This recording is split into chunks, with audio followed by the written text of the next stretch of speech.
आकाशवाणी लखनऊ से प्रस्तुत हैं प्रादेशिक समाचार।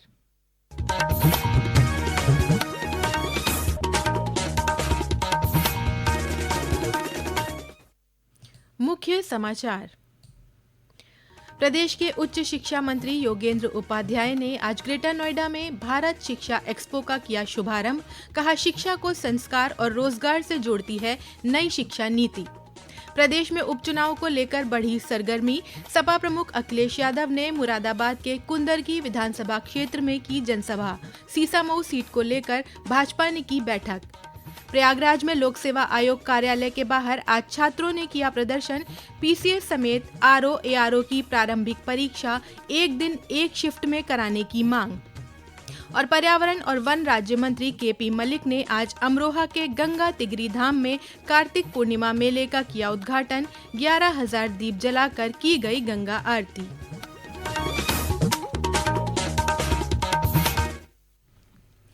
नमस्कार, प्रदेश के समाचारों के साथ मैं तनवीर फातिमा और अब समाचार विस्तार से। प्रदेश के उच्च शिक्षा मंत्री योगेंद्र उपाध्याय ने आज ग्रेटर नोएडा स्थित India expo centre and mart में भारत शिक्षा एक्सपो का शुभारंभ किया। ये एक्सपो 13 नवंबर तक चलेगा। एक्सपो में उद्घाटन सत्र को संबोधित करते हुए उच्च शिक्षा मंत्री योगेंद्र उपाध्याय ने कहा कि नई शिक्षा नीति का उद्देश्य शिक्षा को संस्कार, रोजगार और तकनीक से जोड़ना है।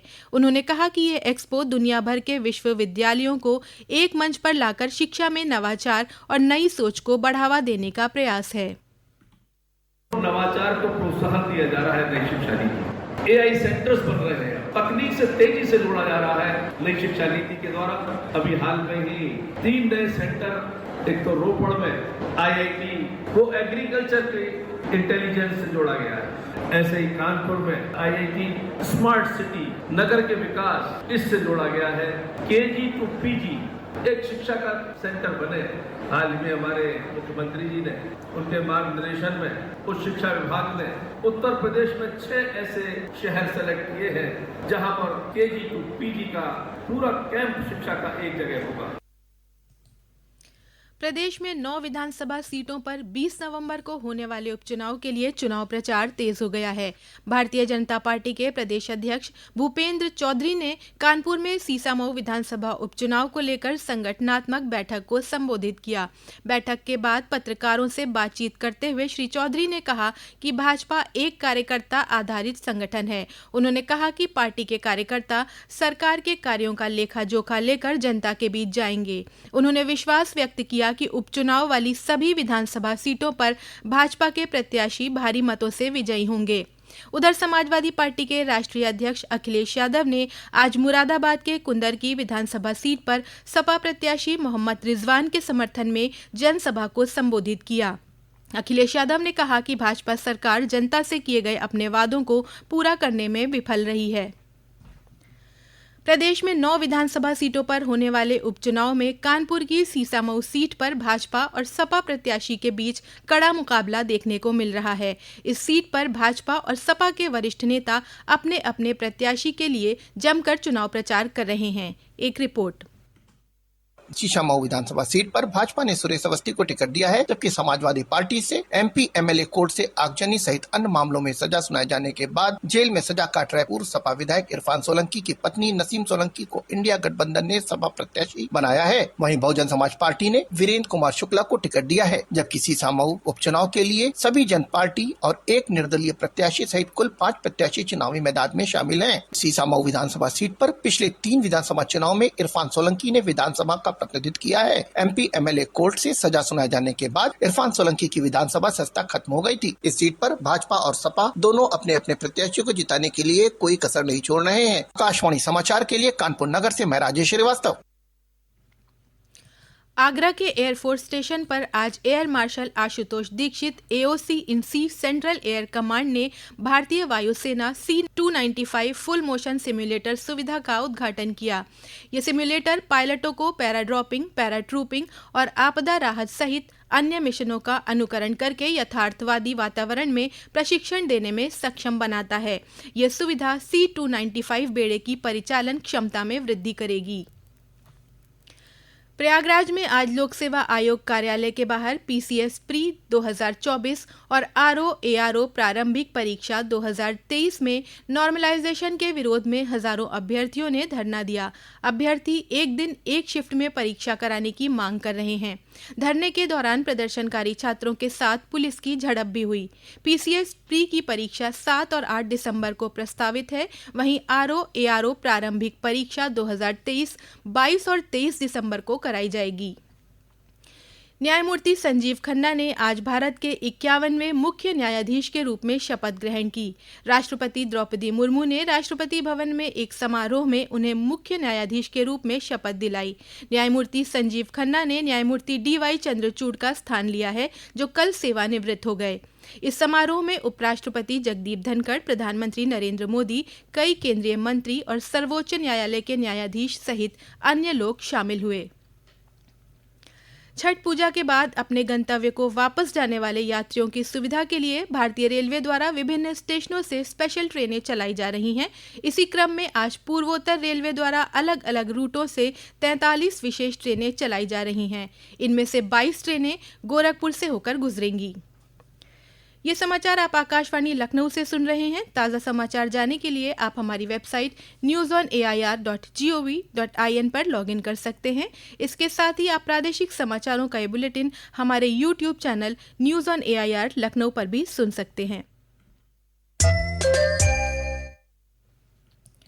अयोध्या में प्रसिद्ध कार्तिक पूर्णिमा मेले के दूसरे चरण की पंचकोसी परिक्रमा आज से शुरू हो गई है, जो कल दोपहर 11:38 तक चलेगी। प्रशासन ने पंचकोसी परिक्रमा के लिए व्यापक स्तर पर सुरक्षा के प्रबंध किए हैं। हमारे प्रतिनिधि की एक रिपोर्ट।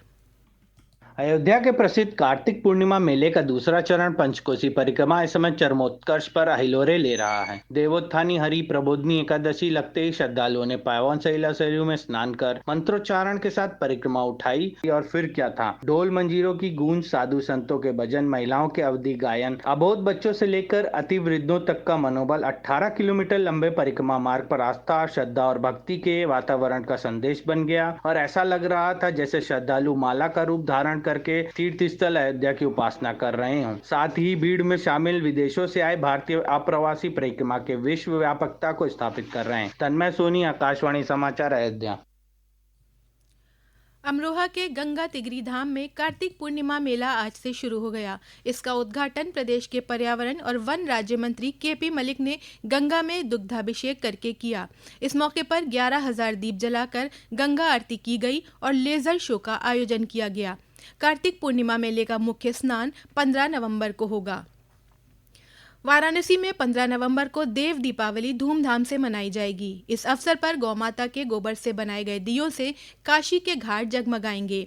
इन दियों की लौ में काशी की आत्मनिर्भर महिलाओं के हाथों का हुनर भी झलकेगा।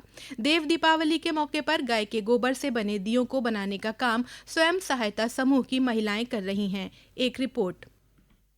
वाराणसी में देव दीपावली 15 नवंबर के मौके पर वाराणसी के घाटों पर लाखों दीप जलाने की तैयारी हो रही है। खास बात यह है कि इन दीपों का निर्माण गाय के गोबर से किया जा रहा है और यह कार्य स्वयं सहायता समूह की महिलाएं कर रही हैं। 7 स्वयं सहायता समूहों की 25 परिवारों की महिलाएं इस कार्य में जुटी हुई हैं और उनका लक्ष्य 30,000 गोबर से बने दीप तैयार करना है। पहले जहाँ देव दीपावली पर महिलाएं मुश्किल से 400-500 रुपए कमाती थी, अब उन्हें इस कार्य के लिए लगभग 4,000 से 5,000 रुपए की आय हो रही है। महिलाएं अब आत्मनिर्भर बनी हैं और अपने पैरों पर खड़ी हैं, जिसका सीधा लाभ उनके परिवारों को मिल रहा है। आकाशवाणी समाचार के लिए वाराणसी से मनीष सिंह।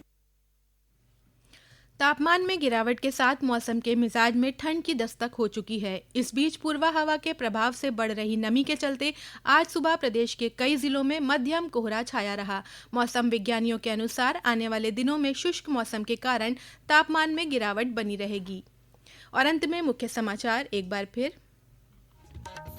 प्रदेश के उच्च शिक्षा मंत्री योगेंद्र उपाध्याय ने आज ग्रेटर नोएडा में भारत शिक्षा एक्सपो का किया शुभारंभ।